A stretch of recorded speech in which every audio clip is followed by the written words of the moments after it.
You do have one guy who, yeah, he's smaller, but he's a top fighter. He can punch, and he's fighting a guy who's not a top pro fighter, who's bigger. I can see Tank just outboxing him and making it real easy. Tank Davis is a violent human being. He's a savage. And he didn't feel in his element. It's a real thing. It's a real thing. If you're from the hood, you will know. All right, guys, let's get straight into it. Floyd Mayweather, the undefeated legend, the man who's seen it all, just broke down the upcoming Jake Paul versus Gervonta Davis fight, and what he said might surprise everyone. Floyd didn't hold back this time. He's seen both fighters up close, and he's giving us a raw, unfiltered take that no one else can offer. Forget the hype, forget the fan noise, this is coming straight from one of the sharpest boxing minds alive. Let's dive right into it. Between these two guys. I mean, size will play some part of the fight, but if I'm thinking like I'm Tank, I'm probably just going to go out there and try to outbox him and use my knowledge and IQ against him. So I can see Tank just outboxing him and making it real easy. Is there any way you could, any realistic or legitimate way in your mind you could see Jake Paul winning a fight against Tank? No. No way. Nope. Not a lot of people have talked about Jake and said he's got good power. Not even, and I get anything could technically happen, but you don't even see a realistic shot where he could land one big punch and Tank being so much smaller, he just can't handle the power. Nah, not at all. I think Tank is, he's been boxing his whole life. Been boxing since a kid, so I doubt like that's going to be an issue or problem. I think Jake is good for where he's at, but I think it's just levels. Do you see a more likely chance that Tank wins by decision or by knockout? By decision. I mean, that guy's too big. I don't think that he's just going to knock that guy out. So I see him like outboxing him. Could you see a realistic possibility where Tank could knock him out? Although more likely that it is, like you just said, a decision. Nah, I don't see him knocking him out, no. Will you watch, Shakur? I mean, no. Obviously, no? Hell no, nah. That ain't really like... I mean, like I said, here's the thing. Like, I got two sides of me when it comes down to I got a business side, then I got a competitor side. And from the competitive aspect, it don't excite me for me to be like, okay. Listen up, because this is where it gets real. Floyd said, to be great, you gotta fight great fighters. And he's right. He reminded everyone that he became who he is by stepping in the ring with killers, the best of the best. You can't fake greatness. That's why when Floyd talks about Jake Paul, people stop and listen. Jake's not just a YouTuber anymore, he's proving himself with every bout. But does that mean he can handle someone like Gervonta Tank Davis? That's a whole different story. See if he's rattled. See, when it's all said and done, the whole talking shit goes out the window. Jake's scared. And let me tell you this too. I looked at that, I'm sizing them up. I'm looking at Tank and Jake, and I'm looking at him. Tank can reach him too. He reached Ryan Garcia. He reached Mario Barrios. I was like, he ain't gonna be able to reach him. He's gonna reach him. He's gonna reach him. I saw Tank's gonna reach him. He knows he's gonna reach him. Listen, I want to say this too. Funny as hell. Before I say all this, Alicia Baumgardner, shout out to you, girl.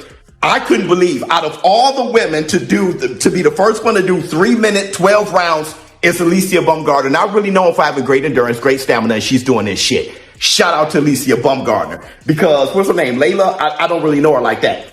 But she looks like she ain't rattled by Alicia. So that's a perfect dance partner for that.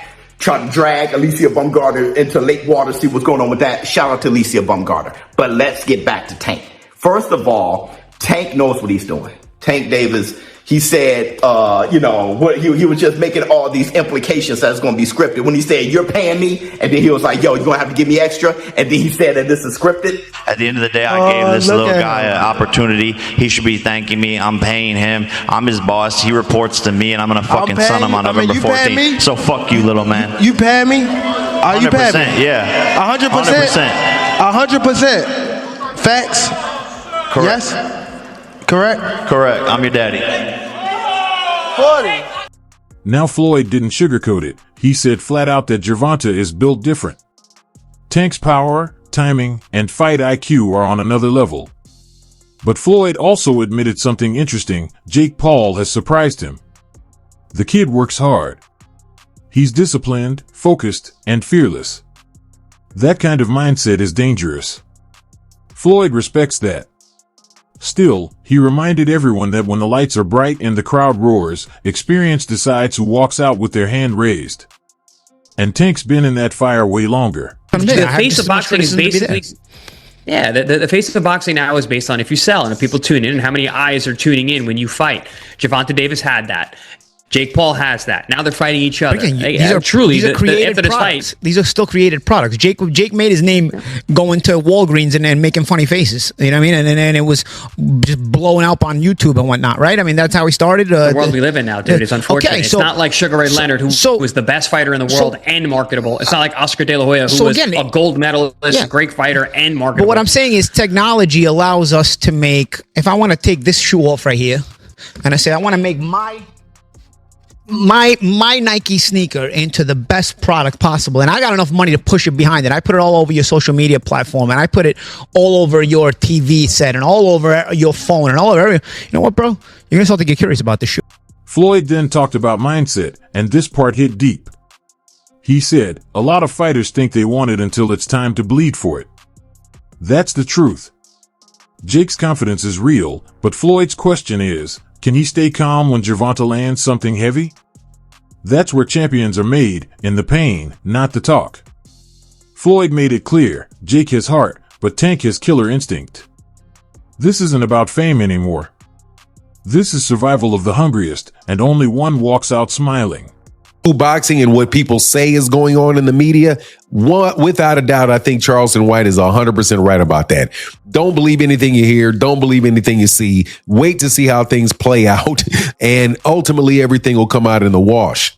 Well, going into this fight with Gervonta Davis, I had my concerns about the fight because of the same type of reasoning that Charleston White used, except for mine is slightly different. I don't think that either one of these guys are going to try to do too much damage to each other. Number one, because if it's scripted, which more than likely to an extent it will be, Gervonta Davis is not going to put himself in a situation where Jake Paul is going to actually be able to hurt him. And with these 12-ounce gloves on top of on Gervonta Davis's hands, which is bigger, 2 ounces bigger. All right, guys, Floyd even touched on the business side, because let's be honest, he's the master of it. He said both fighters are bringing in serious money, but one's chasing legacy, the other's chasing validation. Floyd called it the difference between being built for this and trying to build into this. That's cold but true. Gervonta was molded for war since day one. Jake, meanwhile, built his name through controversy and grind. Two different paths, one collision course. And Floyd's watching closely, like a proud but ruthless mentor. Like this when I heard it? No, I didn't like it, to be honest, for the optics and everything else I just said.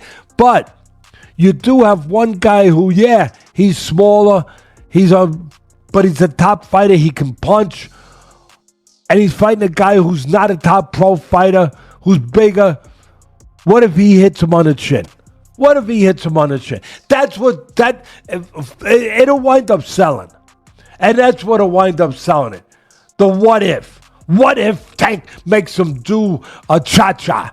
He hits him on the chin, and Jake Paul, we're going to find out if he can dance. Whoa. Do the cha-cha. That's what's going to sell it. And you can't argue that what if. You can't. I know I get to places that other people won't go and everything else. They just dismiss stuff because it's easier to do that. It's safer to do that. You don't have to bows and arrows coming at you from people that argue with you because you did that. But I don't care. I've had bows and arrows my whole life. I don't care. But that's true. That what if? What if this guy who is a real good puncher, who is one of the best fighters in the world right now, what if he hits him? What if he makes a miss and he counters him? Or he jumps up in the air? When Floyd started talking about training, his tone changed. You could feel the respect. He mentioned training alongside Mike Tyson, learning from legends, absorbing energy from real warriors. He said greatness isn't about talent, it's about consistency. That's why he admires Jake's effort but still believes Tank's ring IQ is unmatched. Floyd knows you can't teach instinct. You either have it or you don't. And Gervonta has it in his blood. When that bell rings, every second counts. There's no YouTube edit in that ring, only truth. Tank Davis is a violent human being. He's a savage. And he didn't feel in his element. It's a real thing. It's a real thing. If you're from the hood, you will know. It's kind of like taking a guy from the block and putting him in the corporate world in a business meeting. He's going to be so out of his element that he's just, he doesn't even know how to argue without sounding like, I'm going to whoop your ass, I'm going to beat you. The way Jake was doing things, he had the clowns coming. Here's where things heat up. Floyd admitted he once doubted Jake Paul completely. He thought the kid was a gimmick. But now, he sees a fighter who's earning respect punch by punch. That doesn't mean he's betting against Tank. Floyd said, I've been where both of them are, one chasing glory, one defending it. And he knows what that feels like. Jake's hunger might make this fight unpredictable. But Floyd hinted that experience always wins when emotions get wild. It's not just fists, it's mental chess. All of a sudden, we want to know who will win in this fight, Jake Paul or Tank Davis. It's a legit question. And I actually want to really hear your thoughts on who do you think is going to win. Because I know what Vegas is saying, but I want to know what you think. Personally, I think Tank too little, bro. Yo, I think Tank too little. I'm so glad you have a brain on your fucking shoulder. I think Tank too little. I said, bro.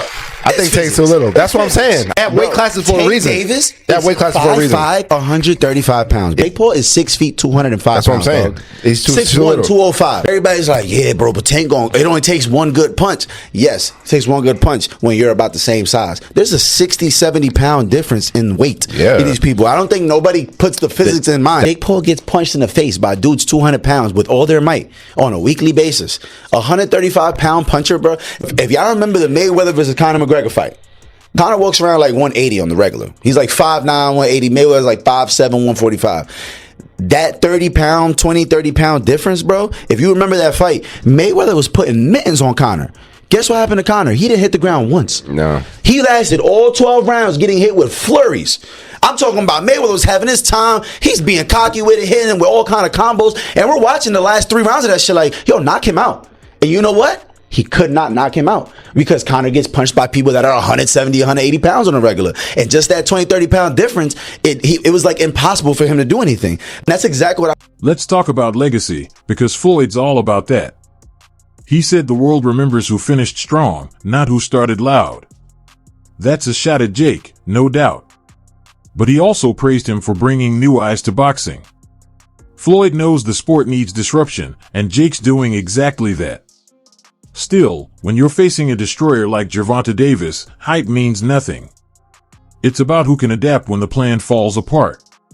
And according to Floyd, Tank's composure is what separates him from the rest of these young lions. Next voice, next voice. By this point, Floyd's message was clear: respect both, fear neither. He said every era needs its warriors, and both men earned their place in this moment. But he gave one final nod to the one who's been in the trenches longer. Gervonta's built for deep water, he said. Jake might have the size, the marketing, the buzz, but Floyd believes real killers don't talk, they finish. And if Tank smells weakness for even a second, he'll take that chance without hesitation. That's vintage Mayweather insight. Next voice, next voice. Alright guys, to wrap this up, Floyd's breakdown wasn't just analysis, it was a masterclass in boxing psychology. He sees this fight as more than entertainment. It's about proving what discipline, mindset, and hunger really look like. Jake Paul versus Gervonta Davis isn't just a matchup, it's a statement. Old school versus new school. Respect versus rebellion. And no matter who wins, one thing's for sure, the sport is alive, and Floyd Mayweather's watching from the throne, smiling like the king he's always been.